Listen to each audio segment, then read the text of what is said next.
Disclaimer. दोस्तों, ये कहानी केवल एक काल्पनिक रचना है। ये केवल लेखक के द्वारा रची गई यह एक कहानी है। इसका वास्तविक जीवन से कोई भी संबंध नहीं है। कृपया आप कहानियों को केवल मनोरंजन की दृष्टि से ही सुने, और साथ ही अगर आप इस चैनल नॉवल स्टोरी 2.6 पर पहली बार आए हैं तो चैनल को सब्सक्राइब और वीडियो को भर भर लाइक करना ना भूलें। धन्यवाद। एपिसोड 41। दूसरी तरफ। राठौर मेंशन में। अबीर ने लाकर अमानत को उसके रूम में उसके बेड पर लेटा दिया और उसके छोटे से माथे को चूमते हुए कहा, आखिर तुम्हारे साथ हो क्या रहा है? मैंने मॉम डैड से प्रॉमिस किया है कि मैं तुम्हारा ध्यान रखूंगा, फिर भी मैं तुम्हारा ध्यान नहीं रख पा रहा हूँ। मैं शायद बहुत बुरा भाई हूँ। उसने इतना कहा ही था कि अमानत की आंखें खुलने लगी। अमानत को उठते हुए देखकर अबीर ने उसके माथे पर हाथ फेरते हुए कहा, अमानत बच्चा, तुम ठीक हो ना? अबीर की आवाज़ सुनकर अमानत ने अपनी आंखें खोली और उसकी तरफ देखते हुए कहा, भाई, कहते हुए वो उठकर बैठ गई। उसके चेहरे पर अजीब से एक्सप्रेशन थे। अबीर ने उसकी तरफ देखते हुए कहा, क्या हुआ अमानत? कोई प्रॉब्लम है क्या? अमानत ने अजीब सा मुंह बनाते हुए कहा, भाई, वो उस गंदे लड़के ने हमें किस किया। अमानत की बात सुनकर अबीर की आंखें हैरानी से बड़ी हो गई। उसने अमानत को घूरते हुए कहा, किसने? और ये क्या बोल रही हो तुम? अबीर की बात सुनकर अमानत को एहसास हुआ कि उसने ये बात अपने भाई को बता दी है। उसने मुंह बनाते हुए कहा, सपने में एक गंदा लड़का हमें किस कर रहा था? वो हमें किस कैसे कर सकता है भाई? हमें तो सिर्फ हमारे सुपरस्टार किस कर सकते हैं ना। अमानत की बात सुनकर अबीर की आंखें छोटी हो गई। उसने अमानत को घूरते हुए कहा, इडियट लड़की, तुम्हारा दिमाग खराब है और तुम एक दिन मेरा भी दिमाग खराब कर दोगी। मुझे बताओ कि क्या हुआ था? तुम लॉन्ज में बेहोश कैसे हो गई थी? अबीर की बात सुनकर अमानत ने खुद से कहा, उस लंगूर से तो हम खुद निपट लेंगे, भाई को इस चक्कर में नहीं डालते हैं। वैसे भी भाई कितना काम करते हैं, हमारी वजह से फिर से परेशान हो जाएंगे। ये सोचते हुए अमानत ने मुंह बनाते हुए कहा, आपकी वजह से आपने हमें टेस्टी खाना नहीं खाने दिया और खाना ना खाने की वजह से हम कमज़ोर हो गए। कमज़ोर होकर हम बेहोश हो गए, जिस वजह से हमारी तबीयत खराब हो गई। हमने कहा था ना, टेस्टी खाना नहीं खाएंगे तो हमारी तबीयत खराब हो जाएगी, पर आपने हमारी बात पर ध्यान नहीं दिया। आपको लगता है कि हम झूठ बोलते हैं? क्या आपको सच में ऐसा लगता है भाई? अमानत की बात सुनकर अबीर ने उसे घूरते हुए कहा, अमानत, नौटंकी करना बंद करो और मुझे बताओ कि आखिर हुआ क्या था। क्योंकि कुछ तो हुआ था जो तुम मुझसे छुपा रही हो। अगर तुम मुझे नहीं बताओगी तो मैं पता लगवा लूंगा। भूलो मत कि मैं कौन हूँ। अबीर की बात सुनकर अमानत का मुंह बन गया। उसने मुंह बनाते हुए कहा, कुछ नहीं हुआ था भाई, बस किसी से हमारी लड़ाई हो गई थी। वो कह रहा था कि हमारे सुपरस्टार गाना नहीं गाते बल्कि चिल्लाते हैं। अगर कोई हमारे सुपरस्टार के बारे में ऐसा कहेगा तो हम उसे छोड़ेंगे क्या? अमानत की बात सुनकर अबीर ने अपना सर हिला दिया और अपनी जगह से उठकर खड़ा हो गया। उसने अमानत के माथे पर हाथ फेरते हुए कहा, मैं ऑफिस जा रहा हूँ। आज आप कॉलेज नहीं गई हो, इसलिए घर पर सेल्फ स्टडी करोगी, और अगर मुझे पता चला कि आप दिन भर टीवी देख रही थी, कार्टून देख रही थी या फिर जंक फूड खा रही थी तो मुझसे बुरा कोई नहीं होगा। वैसे मैंने घर का सारा जंक फूड बाहर फेंकने के लिए कह दिया है, तो आपको घर में कुछ नहीं मिलने वाला। अबीर की बात सुनकर अमानत बड़ी बड़ी आंखों से उसे देखने लगी। अगले ही पल उसने रोते हुए कहा, छोटी सी प्यारी सी बहन का दिल टुकड़ों में तोड़ दिया, हमारे सारे टेस्टी टेस्टी खाने को बाहर फेंक दिया। आपको एहसास भी है कि वो कितना टेस्टी खाना था?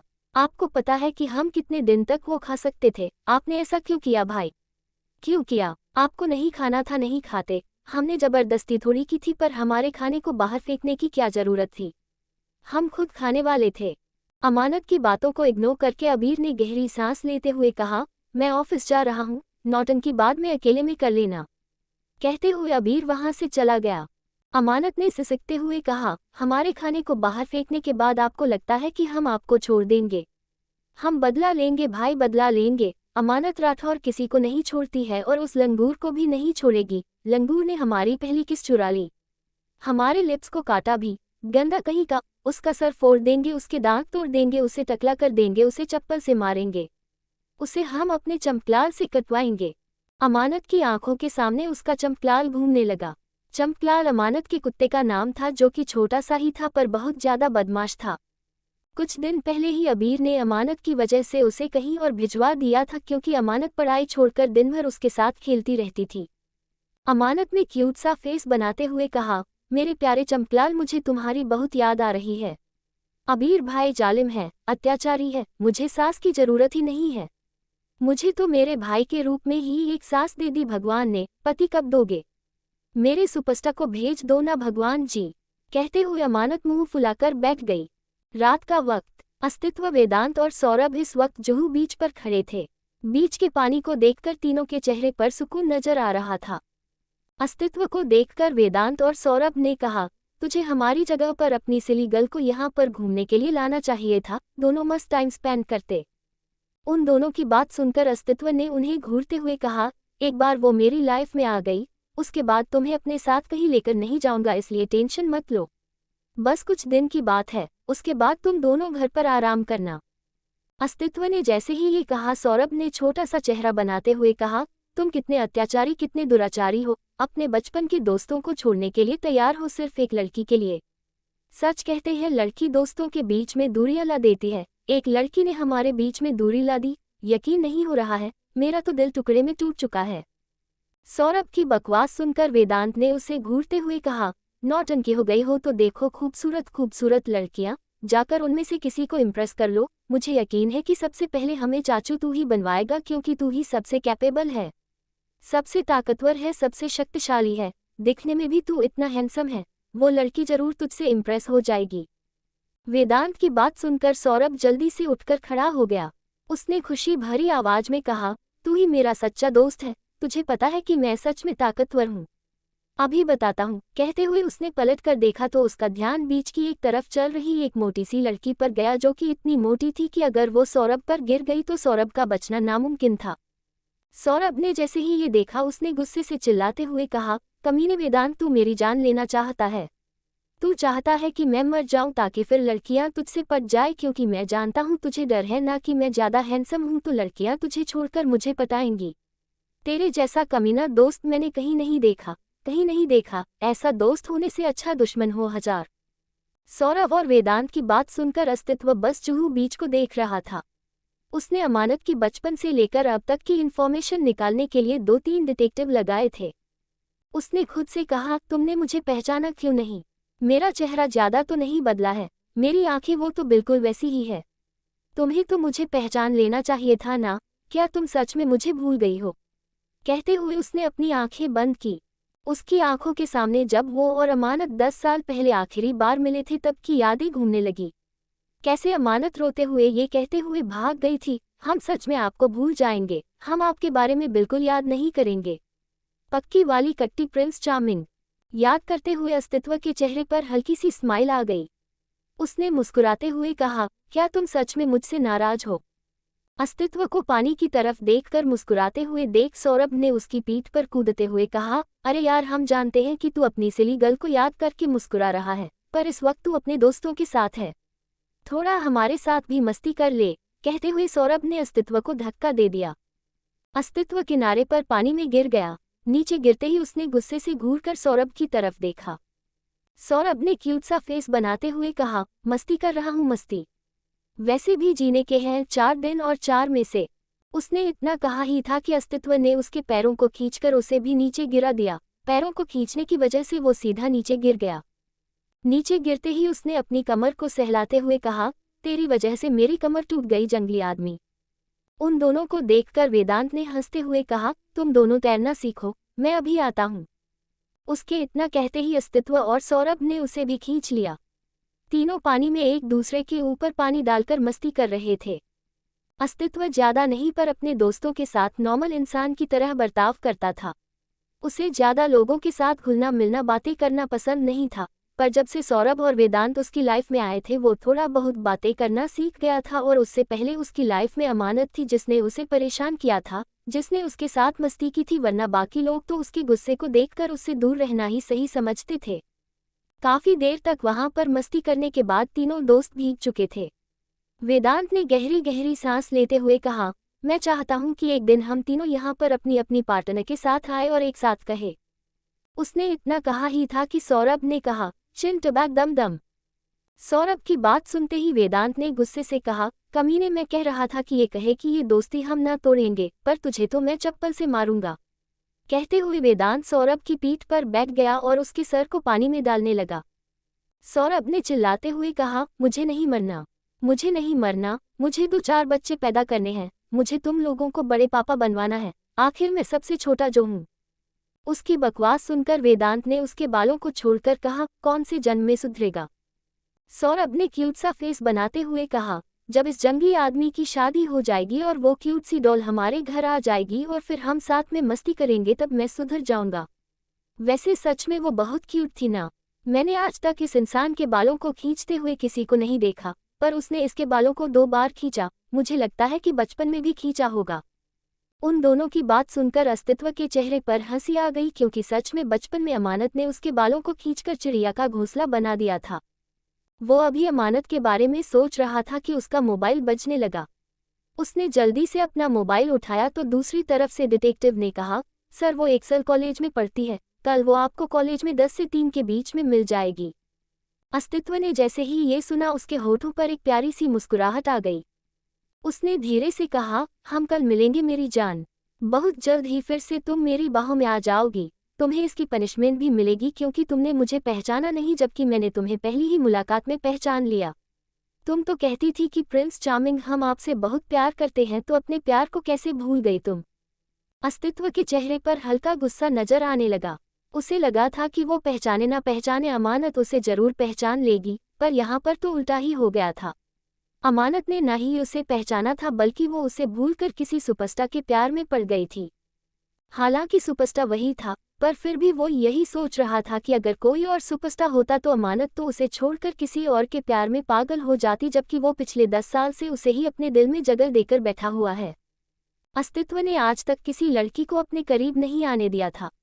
उसने खुद से कहा, मैं अपना प्रॉमिस आज तक निभा रहा हूँ और तुमने तो अपना प्रॉमिस तोड़ दिया। कोई बात नहीं, बस एक बार तुम्हें सब कुछ याद आ जाए, उसके बाद तुम्हें अच्छे से पनिशमेंट दूंगा। ये कहते हुए अस्तित्व ने वेदांत और सौरभ की तरफ देखते हुए कहा, यहीं पर रहना है तो रहो, मैं जा रहा हूँ घर।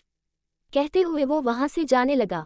वेदांत ने चिल्लाते हुए कहा, अरे मैं भी आ रहा हूँ, ये सौरभ को रहने दो यहीं पर, समुद्र की सफाई करेगा, थोड़े से पुण्य कमा लेगा। कहते हुए वेदांत भी अस्तित्व के पीछे भाग गया। सौरभ ने मुंह बनाकर उन दोनों को जाते हुए देखकर खुद से कहा, मेरे पास बहुत सारे पुण्य हैं, मैं तुम लोगों को दे भी सकता हूँ। किलो के बंडल है मेरे पास, तुम लोग पापी पुण्य की कीमत क्या जानो। कहते हुए वो भी उठकर खड़ा हो गया और उन दोनों के पीछे भाग गया। उसने चिल्लाते हुए कहा, अरे रुको कमीनो। एपिसोड 42। अगली सुबह राठौर मेंशन। अमानत ने मिरर के सामने खड़े होकर खुद को देखते हुए कहा, अमानत क्या तुम सच में मोटी हो गई हो। कहते हुए अमानत अपने गालों को खींचने लगी। अमानत इस वक्त काफी क्यूट लग रही थी। उसने एक ब्लैक शर्ट और नीचे ब्लू कार्गो पेंट पहनी हुई थी। उसकी चबी चीक्स ब्लैक कलर पर और भी ज्यादा चबी और क्यूट लग रहे थे। उसने मुंह बनाते हुए कहा, नहीं नहीं, तुम बिल्कुल मोटी नहीं हो, वो लड़की सुखड़ी है। वो खुद खाना नहीं खाती और उसके बाद सबको लगता है कि हम मोटे हो गए हैं। हम मोटे नहीं बल्कि बहुत ज्यादा पतले हैं। अगर ऐसे पतले होते रहे तो एक दिन तेज हवा आने पर वो सब उड़ जाएंगे, हमें नहीं उड़ना। वैसे भी जीने के हैं 4 दिन और हम 4 दिन क्यों जिए। हम तो 80 साल जिएंगे, 80 साल। हमारे सुपरस्टार से शादी करेंगे, फिर उनके साथ 4 बच्चे पैदा करेंगे, फिर चारों बच्चों के और बच्चे होंगे। हाँ चलो। कहते हुए अमानत ने अपनी बैग उठाए और उछलते हुए रूम से बाहर आ गई। बाहर आते ही उसका ध्यान अबीर पर गया, जो कि अभी अभी अपने रूम से बाहर आया था। अबीर को देखते ही अमानत दौड़ते हुए जाकर अबीर के ऊपर कूद गई। अबीर जिसका ध्यान अमानत पर नहीं था और अचानक से उसके कूदने की वजह से वो अमानत के साथ नीचे गिर गया। नीचे गिरते ही उसने चिल्लाते हुए कहा, अमानत व्हाट आर यू डूइंग। कहते हुए अबीर उठकर खड़ा हो गया। अमानत ने मासूम सा चेहरा बनाते हुए कहा, हमने क्या किया। गलती आपकी है, आपको हमें पकड़ना चाहिए था ना। इतनी प्यारी सी छोटी सी नाजुक सी बहन को पकड़ नहीं सकते। आप तो बहुत कमजोर हो भाई, डैडी भी हमें पकड़ लेते हैं। अमानत की बात सुनकर अबीर ने उसे घूरते हुए कहा, इडियट लड़की, मेरा ध्यान नहीं था, जब देखो तब कूदती रहती हो। एक दिन खुद के साथ साथ मुझे भी तोड़ दोगी। पता नहीं मॉम डैड क्यों वापस नहीं आ रहे हैं। मैं नहीं संभाल सकता इस आफत को। कहते हुए अबीर अपनी जगह से उठकर खड़ा हो गया। अमानत ने अपने दोनों हाथ कमर पर रखते हुए कहा, आप अपनी क्यूट सी प्यारी सी सिस्टर को आफत कह रहे हो। भगवान, हम तो लुट गए, हम तो बर्बाद हो गए, हमारा तो सब कुछ बर्बाद हो गया। भाई के रूप में आपने हमको सासू माँ दे दी। ये तो गलत किया भगवान जी, गलत किया। अमानत की नौटंकी देखकर अबीर ने उसके गाल खींचते हुए कहा, छोटी बंदरिया बहुत नौटंकी करने लगी है आजकल, लगता है तुझे सर्कस में डालना होगा। बंदरिया सुनकर अमानत ने गुस्से से कहा, नहीं, हम क्यूट सा खरगोश है, आप बंदर हो। कहते हुए अमानत सीढ़ियों से दौड़ते हुए नीचे जाने लगी। उसे इस तरह से सीढ़ियों पर दौड़ते हुए देखकर अबीर ने घबराते हुए कहा, अमानत धीरे चलो, गिर जाओगी। अमानत ने क्यूट सा फेस बनाते हुए कहा, अरे नहीं गिरेंगे भाई। इतना कहने के साथ ही वो मुंह के बल सीढ़ियों से नीचे गिर गई। अबीर ने अपने सर को पकड़ते हुए कहा, ये लड़की एक दिन पागल करके छोड़ेगी। कहते हुए उसने नीचे आकर देखा तो अमानत अपने सर को पकड़कर सिसकते हुए अपने हाथ को देख रही थी। उसने अमानत के हाथ को देखा, हाथ पर हल्का सा लाल निशान पड़ चुका था। उसने अमानत को गोद में उठाकर सोफे पर पटकते हुए कहा, यहीं पर बैठो। कहते हुए वो खुद ऑइंटमेंट लेने के लिए चला गया। अमानत ने अपने हाथ की तरफ देखते हुए कहा, गनू बप्पा, आप हमेशा ब्यूटीफुल अमानत के साथ ऐसा क्यों करते हो? हमारा छोटा सा प्यारा सा हाथ टूट जाता तो फिर हम खाना किससे खाते, बोलो बोलो। कहते हुए अमानत अपने हाथ को देखने लगी। अबीर ने उसके पास आकर उसके गाल खींचते हुए कहा, गलती करोगी पर शिकायत तुम्हें भगवान जी से ही करनी है, मतलब हर चीज में उनकी ही गलती निकालनी है। अबीर की बात सुनकर अमानत ने मुंह फुलाते हुए कहा, क्योंकि हमारी गलती नहीं होती है भाई। कुछ देर बाद अमानत को ऑइंटमेंट लगाने के बाद अबीर ने उसे अपने हाथों से खाना खिलाया। वही अमानत मैडम अपने मोबाइल में गेम खेल रही थी। उसे ब्रेकफास्ट खिलाने के बाद अबीर ने उसे घूरते हुए कहा, कॉलेज जाओ और हाँ, अच्छे से पढ़ाई करना, सिर्फ म्यूजिक नहीं, तुम्हें पढ़ाई भी करनी है। म्यूजिक में अच्छे मार्क्स आते हैं और पढ़ाई में लास्ट टाइम तुमने 40% स्कोर किया है। अगर इस बार तुमने 70+ को नहीं किया तो मैं सच में तुम्हें हॉस्टल में डाल दूंगा, और फिर हॉस्टल का गंदा खाना तो पता है ना तुम्हें, और तुम्हारी पॉकेट मनी भी बंद कर दूंगा। अबीर की बात सुनकर अमानत बड़ी बड़ी आंखों से उसे देखने लगी। अबीर ने उसकी बड़ी बड़ी आंखों को देखते हुए कहा, ऐसे घूरने से कोई फायदा नहीं है, क्योंकि मैं मजाक नहीं कर रहा हूँ, मैं सच कह रहा हूँ। जाओ, सुमन बाहर तुम्हारा इंतजार कर रही है। अबीर की बात सुनकर अमानत पैर पटकते हुए वहां से चली गई। उसने दरवाजे के पास जाकर उसे जीप दिखाते हुए कहा, जालिम भाई, जंगली भाई, गंदे भाई। कहते हुए अमानत वहां से भाग गई। अबीर ने अपना सर हिलाते हुए कहा, इडियट लड़की।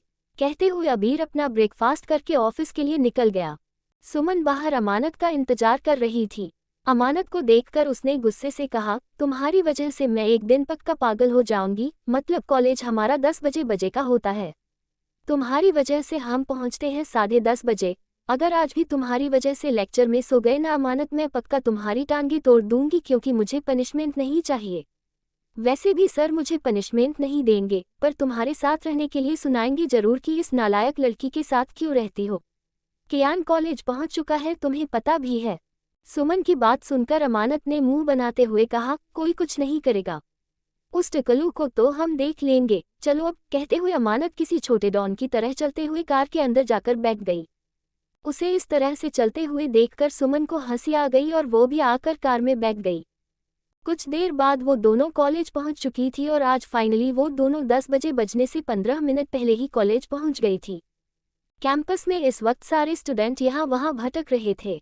अमानत ने आसपास नजरें घुमाकर देखते हुए कहा, कहाँ रह गया कियान का बच्चा। उसने इतना कहा ही था कि उसके पास से एक बुलेट तेज रफ्तार से गुजरी। बुलेट की रफ्तार इतनी तेज थी कि अमानत घबरा कर 2 कदम पीछे हट गई। उसने अपने दिल पर हाथ रखकर गहरी गहरी सांस लेते हुए कहा, ओ छछूंदर, कौन हो तुम? बुलेट चलानी नहीं आती तो चलाते क्यों हो? गधे के बच्चे, सुअर की टट्टी, छछूंदर की औलाद। अमानत लगातार उस बुलेट वाले को गालियां दे रही थी। वही उसकी गालियां सुनकर सुमन हंस रही थी, क्योंकि सुमन भी गालियां देने में कम नहीं थी। वैसे भी गलती उस बुलेट वाले की थी। अमानत की गालियां सुनकर बुलेट एक जगह पर जाकर रुक गई।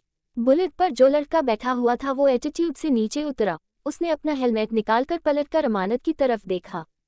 अमानत का ध्यान जैसे ही उस लड़के पर गया, उसने गुस्से से कहा, तो तुम ही हो छछूंदर बंदर सुअर? तुम्हारी हिम्मत कैसे हुई हमारे पास से इस तरह से बुलेट ले जाने की? अगर चलानी नहीं आती तो साइकिल से आया करो ना।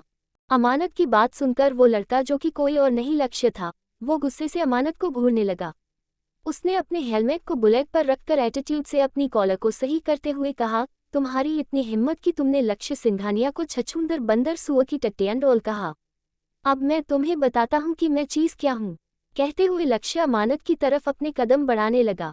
सुमन ने जब देखा कि लक्ष्य के चेहरे पर कैसे एक्सप्रेशन है, उसने अमानत को अपने पीछे करके लक्ष्य को घूरते हुए कहा, अगर हाथ उठाने के बारे में सोच ही रहे हो तो 2 हाथ लगा लो मेरे साथ। सुमन की बात सुनकर लक्ष्य ने उसे घूरते हुए कहा, देखो मुझे तुमसे कोई मतलब नहीं है, ये लड़की कुछ ज्यादा ही बोलती है। इसे सबक सिखाना जरूरी है, इसलिए मुझसे दूर हट जाओ। कल तुमने मुझे मुक्का मारा था, उसका बदला मैं नहीं ले रहा हूँ, इसी बात शुक्र मनाओ तुम। लक्ष्य की बात सुनकर सुमन ने उसे घूरते हुए कहा, बदला? तुम मुझसे बदला लोगे? सूखी हड्डी, ऐसे दांत तोड़ूंगी ना कि बदला लेना तो दूर की बात है, खुद की शक्ल देखने के लायक भी नहीं रहोगे। कल गलती तुमने की थी, तुमने मेरी प्यारी अमानत के हाथ को मजबूती से मरोड़ा था और तुम्हें लगता है कि मैं तुम्हें छोड़ देती। कल तो बस एक मुक्का मारा था, पर आज सारे दांत तोड़ दूंगी। जैसे मटक के आए हो ना, वैसे ही वापस चले जाओ। सुमन की बातें सुनकर लक्ष्य उसे गुस्से से घूरने लगा।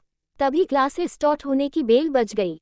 बेल की आवाज सुनकर लक्ष्य ने गुस्से से अमानत को घूरते हुए कहा, तुम याद रखना, तुम्हें मैं देख लूंगा।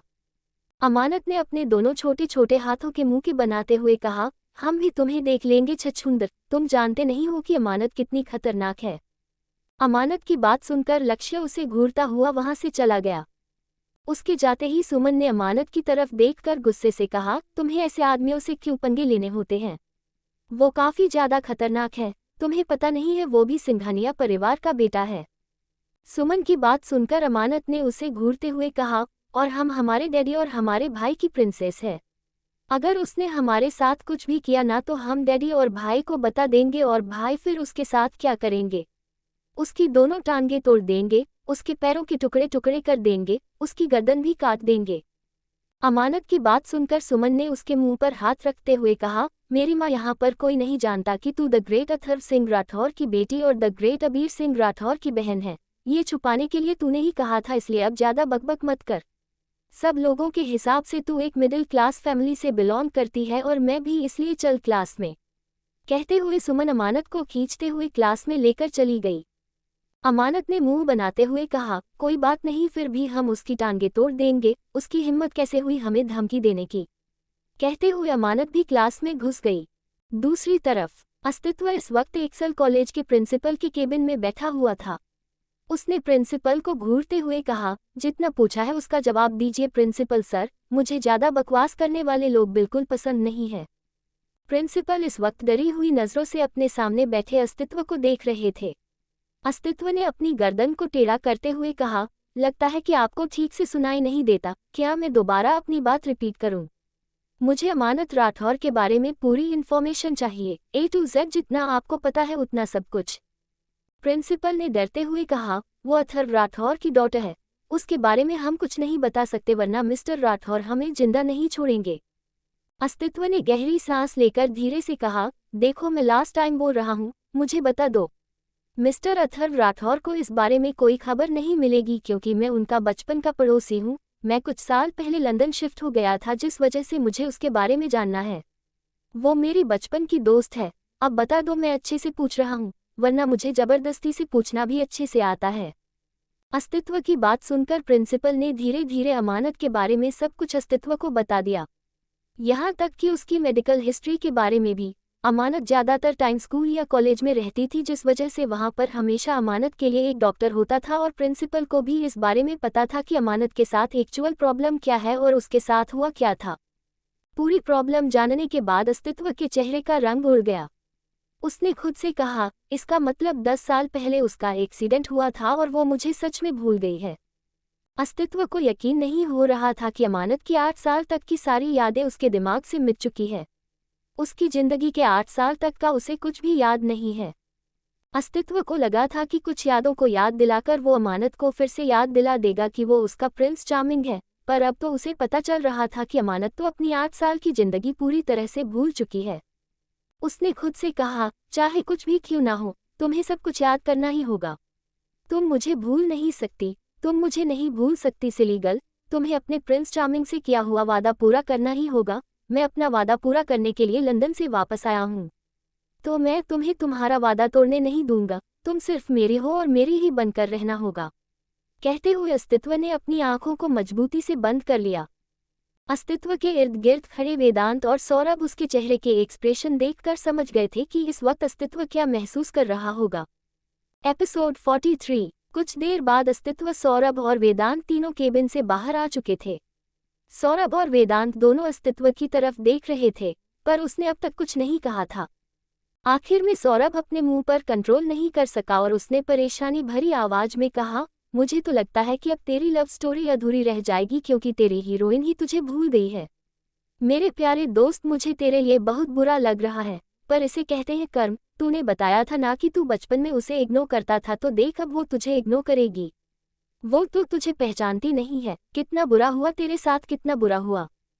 सौरभ की बात सुनकर वेदांत ने खुद से कहा, लगता है कि इसे जल्दी भगवान के पास जाना है। खैर, मैं कुछ नहीं कर सकता। कहते हुए वो सौरभ के साइड से दूर हो जाकर खड़ा हो गया। अस्तित्व, जो कि अब तक चुपचाप खड़ा था, उसने गुस्से से पलटकर सौरभ की तरफ देखकर उसके बालों को पकड़कर एक जोरदार मुक्का उसके मुंह पर मारते हुए कहा, अपनी काली जुबान बंद किया करो। जब देखो तब, जहां देखो तब अपनी काली जुबान खोलते रहते हो। अब अगर तुम्हारी काली जुबान से निकले शब्द सच हो गए ना, तो तुम्हारी बॉडी के छोटे छोटे टुकड़े करके मैं अपने जंगली कुत्तों को खिला दूंगा। अस्तित्व की बात सुनकर सौरभ ने डरते हुए कहा, अरे यार, मैं तो मजाक कर रहा था, और वैसे भी अगर वो अपने बचपन के प्रिंस चार्मिंग को भूल गई है तो क्या हुआ। वो अभी भी तुझी से प्यार करती है। आखिर तू ही है उसका सुपरस्टार। वो तुझसे ही प्यार करती है मेरे यार, तुझसे प्यार करती है, इसलिए तुझे परेशान होने की जरूरत नहीं है।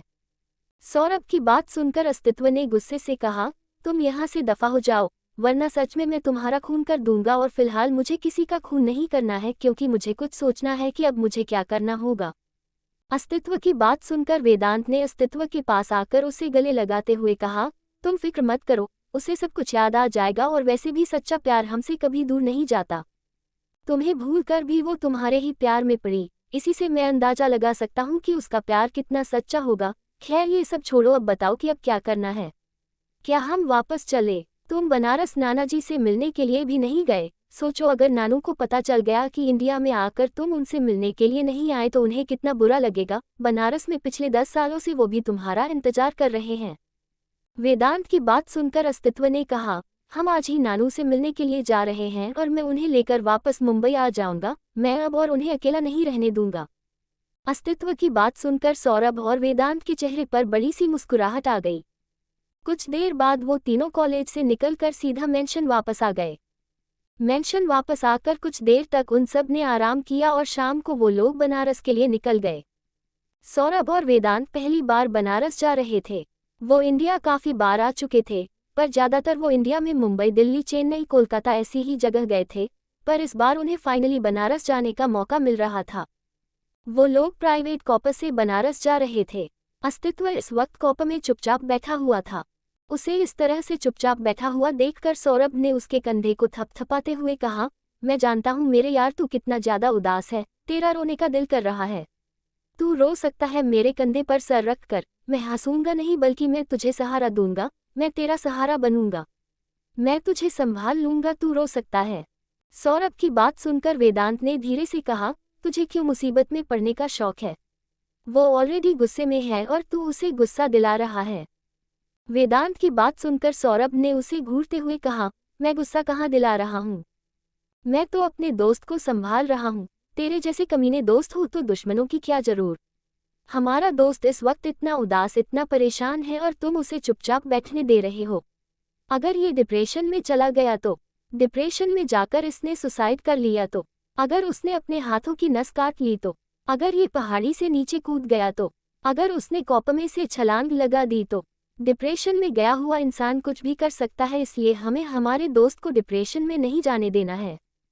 सौरभ की बात सुनकर वेदांत ने खुद से कहा, तेरी बातें सुनकर वो जरूर डिप्रेशन में चला जाएगा। अस्तित्व ने गुस्से से पलटकर सौरभ की तरफ देखकर इरिटेट होते हुए कहा, तुम्हारी प्रॉब्लम क्या है? तुम चुप नहीं बैठ सकते? भगवान ने मुंह दिया है तो कुछ भी बकते रहोगे। डिप्रेशन में मैं तो नहीं जाऊंगा, पर मैं तुम्हारी ऐसी धुलाई करूंगा कि तुम पक्का डिप्रेशन में चले जाओगे। अस्तित्व की बात सुनकर सौरभ ने मासूम सा चेहरा बनाते हुए कहा, भलाई का कोई जमाना ही नहीं है। मैं तुम्हारे बारे में इतना कुछ सोच रहा था, तुम्हारी भलाई करना चाहता था, और तुम मेरे बारे में ये सब कुछ सोचते हो। हे भगवान, उठा ले मुझे। नहीं, मुझे नहीं, इसे उठा ले। इसी तरह से मस्ती करते करते वो लोग बनारस पहुंच गए। बनारस पहुंचने के बाद अस्तित्व की आंखों के सामने बचपन की यादें घूमने लगी। वो इस वक्त कार में बैठकर मेंशन की तरफ जा रहे थे। उसने ड्राइवर की तरफ देखते हुए कहा, कार अस्सी घाट की तरफ लेकर चलो। अस्सी घाट का नाम सुनकर वेदांत ने मुस्कुराते हुए कहा, मैंने काफी सुना है कि ये घाट बहुत खूबसूरत है, यहाँ पर जाने के बाद सुकून मिलता है। क्या सच में वहाँ पर सुकून मिलता है? वेदांत की बात सुनकर अस्तित्व ने धीरे से कहा, मुझे वहीं पर सुकून मिलता है और मणिकर्णिका घाट पर। वहाँ चिताओं को जलते हुए देखकर मुझे एहसास होता है कि ये जिंदगी बस कुछ वक्त के लिए हमारे पास है, इसलिए हमें हर एक पल जीना होगा, हमें हर एक पल को इस्तेमाल करना होगा। हमारे पास बर्बाद करने के लिए वक्त नहीं है, हमारे पास जीने के लिए वक्त है और हमें उस वक्त का इस्तेमाल करना है। अस्तित्व की बात सुनकर वेदांत मुस्कुराने लगा। वही उसकी बातें तो सौरभ के सर के ऊपर से चली गई। उसने क्यूट सा फेस बनाते हुए कहा, अस्सी घाट पर लड़कियां भी होती है क्या? खूबसूरत खूबसूरत। मुझे गांव की गोरी पटानी है, फिर उसके साथ मैं गांव में बस जाऊंगा, खेतों में काम करूंगा, बैलों को चलाऊंगा, कितना मजा आएगा ना। सौरभ की बात सुनकर वेदांत ने उसके सर पर मारते हुए कहा, तू खुद बैल है, तू दूसरे बैलों को क्यों चलाएगा? लड़की तुझे खेत में चलाएगी और तू चारा खाना। वेदांत के मुंह से अपनी बुराई सुनकर सौरभ ने गुस्से से कहा, तुम जलते हो मुझसे, जलते हो। मेरे सुंदर सुंदर सपने को तोड़कर क्या मिलता है तुम्हें जालिम इंसान? मेरा श्राप है तुझे चुड़ैल मिले, चुड़ैल जो तुझे उठाकर भाग जाए। सौरभ की बात को इग्नोर करके वेदांत खिड़की से बाहर के नज़ारों को देखने लगा। कुछ देर बाद उनकी कार अस्सी घाट से कुछ दूरी पर आकर रुकी। अस्तित्व कार का दरवाजा खोलकर तेज कदमों से चलता हुआ अस्सी घाट की तरफ चला गया। इस वक्त दोपहर के 3 बजे रहे थे। अस्सी घाट पर काफी कम लोग मौजूद थे। अस्सी घाट पर आते ही अस्तित्व की आंखों के सामने अमानत का प्यारा सा चेहरा घूमने लगा। उसे याद आया कि कैसे उनकी पहली मुलाकात यहीं पर हुई थी, कैसे अमानत उसके पीछे भागते भागते घाट के पानी के अंदर गिर गई थी और उसने अमानत को बाहर निकाला था। सब कुछ याद करके अस्तित्व के होठों पर प्यारी सी मुस्कुराहट आ गई। उसने नीचे उतरकर घाट के पानी में अपने पैरों को डालते हुए कहा, मैं प्रॉमिस करता हूँ बहुत जल्द ही हम दोनों साथ में यहाँ पर आएंगे, अपनी पुरानी यादों को जीने के लिए मेरी इडियट। कहते हुए अस्तित्व के होठों पर प्यारी सी स्माइल आ गई। वेदांत और सौरभ भी मुस्कुराते हुए घाट के माहौल को एंजॉय कर रहे थे। ज्यादा भीड़ न होने की वजह से उन्हें यहाँ पर काफी सुकून मिल रहा था। करीब आधे घंटे तक वो लोग वहीं पर रुके रहे। वेदांत ने अस्तित्व के कंधे पर हाथ रखते हुए कहा, यहीं पर बैठना है क्या? अस्तित्व अभी भी घाट के पानी को देख रहा था। उसे ऐसा लग रहा था जैसे वक्त यहीं पर रुक गया हो। अपने पेरेंट्स को खोने के बाद उसने अपनी जिंदगी के 5 साल बनारस में बिता थे। बनारस में बिताए गए 5 सालों को वो कभी भी नहीं भूल सकता था और उन 5 सालों में से उस दिन को जब अमानत पहली बार उससे मिली थी। अमानत के साथ बिताया गया एक हफ्ता उसकी जिंदगी के सबसे खूबसूरत 7 दिन थे, जिन्हें वो कभी भी नहीं भूल सकता था। उसने मुस्कुराते हुए अपना सर हिलाया और अपनी जगह से उठकर खड़ा हो गया। उसने आसमान की तरफ देखा। उसके उठते ही बारिश की बूंदें गिरना स्टार्ट हो गई थी। अचानक से मौसम को बदलते हुए देखकर वेदांत ने कहा, अरे चलो यार भीग जाएंगे। अस्तित्व ने अपनी आंखें बंद करते हुए कहा, भीगने दो, वैसे भी ये बनारस की बारिश है, जिसको भीगा देती है उसे अपने रंग में रंग देती है। अस्तित्व की बात सुनकर सौरभ ने कहा, रंग? क्या बारिश में रंग मिला हुआ है? अरे पर ये तो सफेद पानी है, मुझे तो कोई रंग नहीं दिख रहा। तुझे कौन सा रंग दिख रहा है? सौरभ की बात सुनकर वेदांत ने गुस्से से कहा, सौरभ तू बेफिजूल में बोला मत कर, वरना एक दिन पक्का मैं तेरी जबान काट दूंगा। कुछ देर बाद जैसे तैसे लड़ाई झगड़ा करते करते वो लोग आखिर शेखावत मेंशन पहुंच गए। शेखावत मेंशन के सामने पहुंचते ही अस्तित्व की आंखों के सामने फिर से पुरानी यादें घूमने लगी। उसने पलटकर राठौर मेंशन की तरफ देखा जहां पर अभी भी सिक्योरिटी गार्ड मौजूद थे। उसने मुस्कुराते हुए कहा, फिर से मुझे तुम्हें वहीं पर खड़ा देखना है जहां पर तुम पहले खड़ी होती थी। कहते हुए उसने अमानत के रूम की बालकनी की तरफ देखा और घर के अंदर आ गया। अधिराज जी जो कि इस वक्त लिविंग रूम में बैठे हुए थे, उन्हें जब महसूस हुआ कि कोई लिविंग रूम के दरवाजे से अंदर आया है तो उन्होंने अपना चेहरा ऊपर उठाकर देखा। अब वो काफी बूढ़े हो चुके थे पर उनकी नज़र अभी भी तेज थी। उन्होंने धीरे से कहा, अस्तित्व क्या ये तुम हो मेरे बच्चे? कहते हुए वो अपनी जगह से उठकर खड़े हो गए। उन्होंने चश्मा लगाकर देखा तो उनका ध्यान अस्तित्व, वेदांत और सौरभ पर गया। सौरभ दौड़ता हुआ आकर अधिराज जी से लिपट गया। उसने खुशी भरी आवाज में कहा, नाना जी मैं आ गया, आपके नालायक पोते को भी अपने साथ लेकर आ गया। आपको पता है आपका पोता बनारस आते ही एक लड़की के साथ भाग गया था, मैं जबरदस्ती उसे पकड़ कर लाया हूँ, कितना बदतमीज है ना आपका पोता। सौरभ की बात सुनकर अधिराज जी हैरानी से उसकी तरफ देखने लगे। 10 साल से सौरभ और वेदांत उनके साथ थे, जिस वजह से अधिराज जी भी उन्हें पहचानते थे। वो 2-3 बार लंदन उनसे मिलने के लिए गए थे। सौरभ की बात सुनकर अस्तित्व उसे घूरने लगा। अस्तित्व को खुद को घूरते हुए देखकर सौरभ ने मासूम सा चेहरा बनाते हुए कहा, मुझे कैसे घूर रहा है? मैंने सच्चाई बता दी ना इसलिए। सौरभ की बात सुनकर अधिराज जी मुस्कुराने लगे। सौरभ ने उनकी तरफ देखते हुए कहा, मैं बताऊं ये कौन सी लड़की के साथ भागा था? अधिराज जी ने हंसते हुए कहा, हाँ बिल्कुल बताए, हम तो आपकी सारी बातें सुनते हैं। सौरभ ने हंसते हुए कहा, उसका नाम ना अमानत है, उसे देखते ही आपका पोता उसके साथ भाग गया था, पर उस लड़की ने उसकी शक्ल को देखकर इसे लात मारकर बाहर फेंक दिया। उसने इतना कहा ही था कि किसी ने उसे कॉलर से पकड़कर हवा में उठाते हुए कहा, और कुछ कहना है? अस्तित्व को देखकर सौरभ की सांस गले में अटक गई। अस्तित्व किसी शैतान की तरह उसे घूर रहा था। उसकी काली आंखों में गुस्सा देखकर सौरभ ने मासूम सा चेहरा बनाते हुए कहा, बच्चे की जान लोगे क्या? तुम तो जानते हो ना कि मैं कितना बड़ा इडियट, कितना बड़ा गधा हूँ। अपने गधे दोस्त को छोड़ दो मेरे प्यारे दोस्त, मुझे मत मारो। अभी तो मेरे बच्चे भी नहीं हुए, मेरी शादी भी नहीं हुई। मेरी बीवी और मेरे बच्चों का क्या होगा अगर मैं मर गया तो? तुम्हें उनके बारे में सोचकर मुझे छोड़ना होगा। नानू बचाओ, सौरभ चिल्लाने लगा। उसकी आवाज सुनकर अधिराज जी ने प्यार से कहा, छोड़ दो। तुम तो जानते हो ना इसे मस्ती मजाक करना पसंद है, उसे छोड़ दो, अगली बार से नहीं करेगा। अगली बार से नहीं करोगे ना बेटा? सौरभ ने क्यूट सा फेस बनाते हुए कहा, पक्का नहीं करूंगा, पक्का नहीं करूंगा, छोड़ दो मुझे, छोड़ दो, मासूम बच्चे को छोड़ दो। अस्तित्व ने घूर कर उसे देखा और उसकी कॉलर को छोड़ दिया। सौरभ वहां से ऊपर भाग गया। उसने ऊपर जाते हुए कहा, तेरी सिली गल तुझे भूल गई, तेरी सिली गल तुझे भूल गई, कहते हुए वो जीभ दिखा रहा था। अस्तित्व का दिल कर रहा था कि वो सौरभ का सर फोड़ दे। वही सिली गल सुनकर अधिराज जी ने धीरे से कहा, अमानत, अमानत राठौर। तो दोस्तों आखिर कहानी में आगे क्या होगा, यह जानने के लिए इस स्टोरी को सुनते रहिए सिर्फ और सिर्फ novel_story_2.6 चैनल पर। और अगर कहानी आप सभी को पसंद आए तो वीडियो को लाइक, कमेंट और शेयर जरूर करें। धन्यवाद।